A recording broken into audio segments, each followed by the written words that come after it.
Hi, it's Cynthia Morris today, here with another video book review. Recommendation more than review.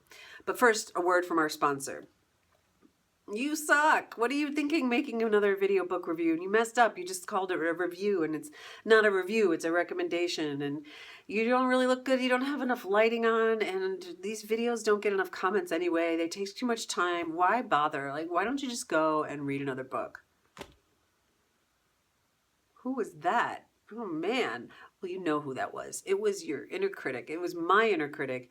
My inner critic is your inner critic. We all have pretty much the same inner critic that says, you're not good enough. Whatever you do sucks. You never finish anything. You always have all these ideas, but you never start any of them. Why don't you go do something useful and that's going to make you some money or make you more popular? So I'm talking about the inner critic today because there are two books that have just come out about the inner critic. One, Shut Your Monkey by Danny Gregory, and the other, Your Inner Critic is a Big Jerk by Danielle Kreisa.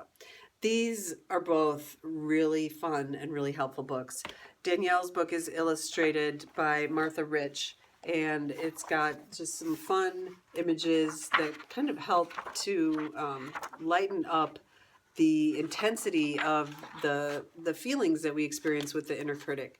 I'm not doing such a great job of showing it. See, that's my inner critic wanting to pounce on me. Just doesn't matter. I mean, I'm doing a job. I'm doing it. So that's what I would say. If your inner critic is complaining about the quality of your work, you're doing something, and doing something badly is better than not doing anything at all.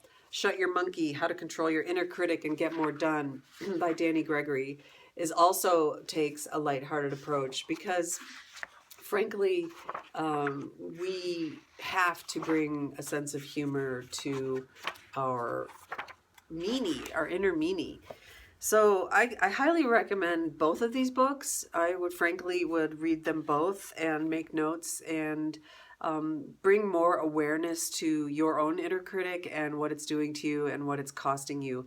But then I would stop reading books about the inner critic and just go and do your art or write your stories or launch your blog or your podcast or whatever you want to do.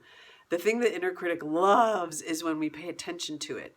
First, it will try to run away and hide because you're paying attention to it, but once you start engaging with it, it will want to take up all the time. The thing about the inner critic is it loves having all of your attention and making you think that it's the only thing or the most important thing in the room. So do your inner critic work. Get to know your inner critic. This is one of the things that I do with my clients right away. I have them personify their inner critic, create a character out of it. Who is this part of you?